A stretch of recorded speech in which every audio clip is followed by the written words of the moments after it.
was born in 2001.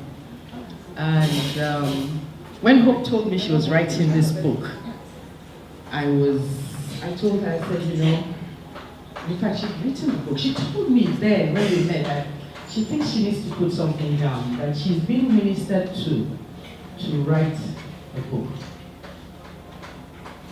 Incidentally, recently, this will be my third book launch for widows in the last 6 or 8 weeks. Yes, last 6 or 8 weeks.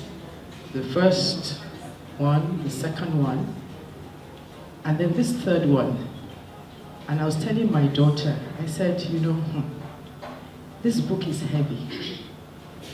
I said it's a very heavy book to read. It's a story that should be told, should be heard, and even more so now, having my bishop speak. It is a book that should be read. It's a book, I think, that should be read by every young man. I'm going to tell you what I think before I review the book. I think it's a book now with what the bishop has said, and I just added that. And I remember telling her when I came in, that as I was reading the book, I felt the need to just start jotting.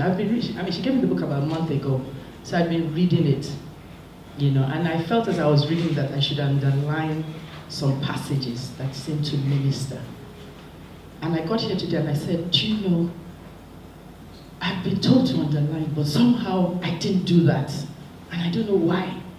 But I'm just going to flip through and try and see what comes to me. So in reading, I'm going to read some of the passages that came through to me today, not what I thought I'd do myself. And then I think the message that we got this morning is the real message from the bishop. That why are our men dying before they reap the fruits of their labor? Why are they dying before they reap the fruits of their labor?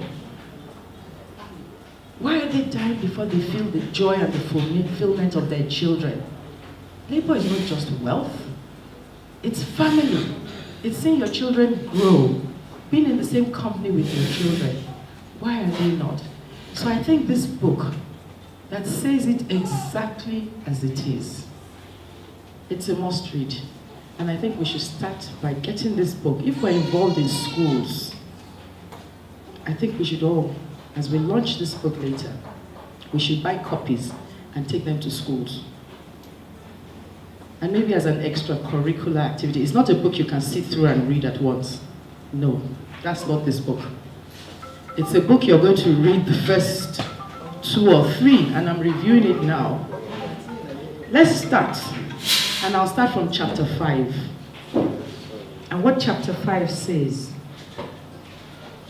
my entire life can be described in one sentence.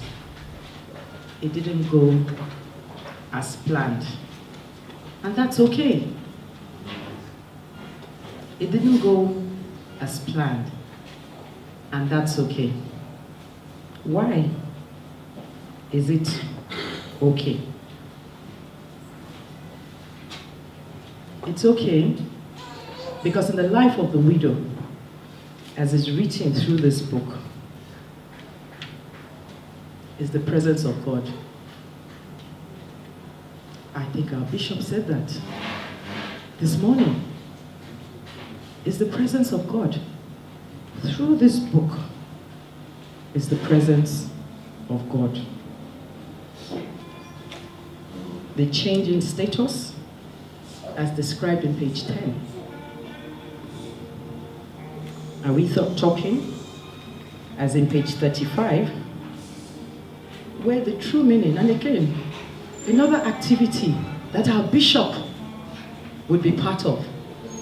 When we stand, the lady, regal in her red, and her knight in shining armor at the pulpit, and they take that marriage vow, and then somewhere tucked in there is that phrase, till death do us part.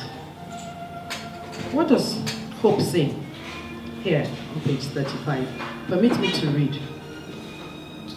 And I quote, If a pastor or priest were ever to pause in a marriage ceremony to explain it, that is to explain till death do us part, I believe no bride can ever articulate the weight.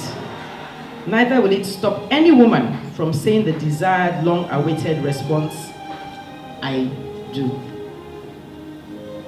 I do. So right at the point that we take that step, it's there, till death do us part. Should we go on now to 38? And I'm not going to go through every page. I'm just trying to bring out some of them. It says, the life of a widow I have likened to a storm. And she, of course, as Christians realize, that storm, when Jesus was with the disciples and he had fallen asleep, and that storm was there. And then the widow, dealing with excruciating pain, when she writes somewhere in her book, because that exactly is what it is. It's excruciating pain. So going back to our bishop and in reviewing this book, why are men not living to reap the fruits of their labor? They need to be told, and this is a book that tells what exactly it is they leave behind. It's a book that would definitely encourage all of us to take this journey of life, to take hold of it and realize it to its fullest. We then go on to page 47.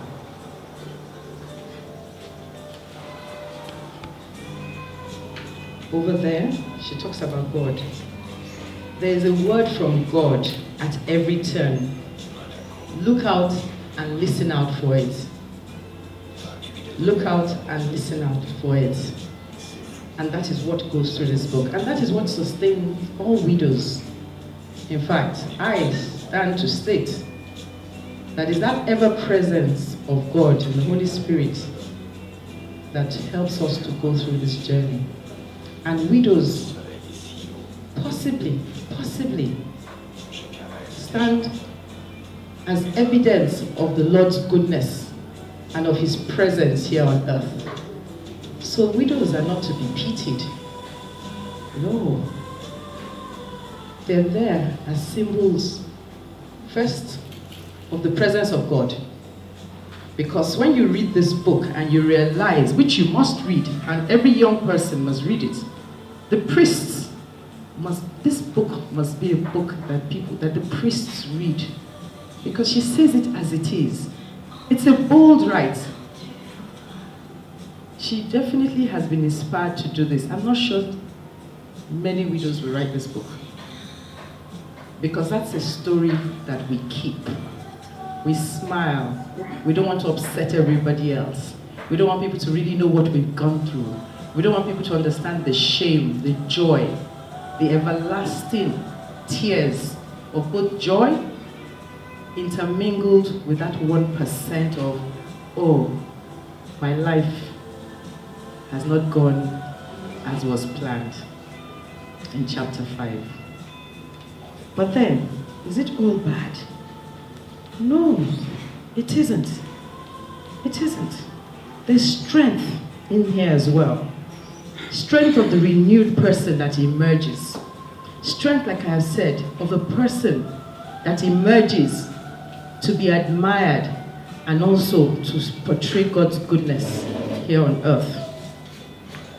Let's go to page 202.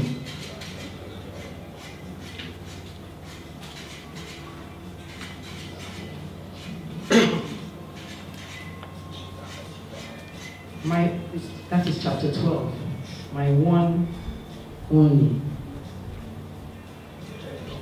The tears of joy, yes, even in the celebration with all the joy, it starts from drops to flowing. Though joyful in state, it is painful in tale, as in the midst of that joy is the disappointment of not having him to rejoice with. In celebrating that victory of my success, so we're talking about success. There's also success in the lives of widows. In the book, she also writes about the stories of other widows. It's not just a book about her story. She's interviewed and spoken to quite a number of widows who have given their own example of how it all started.